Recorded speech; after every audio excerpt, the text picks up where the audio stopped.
شه بیا د ژوند تېرولو قانون زده کړه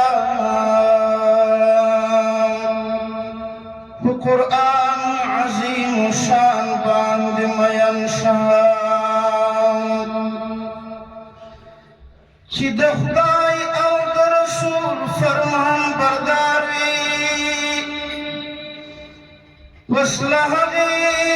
په انسان باندې مین شه شیطانان د استغفار په غشو ولاړ زړه کې ساته په ایمان باندې مین شه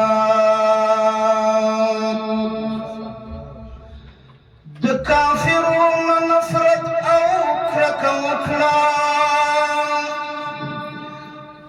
مسلمان باندې مین شه دا وطن خو جوړول غواړي مفتونه په ښایسته افغانستان باندې مین شه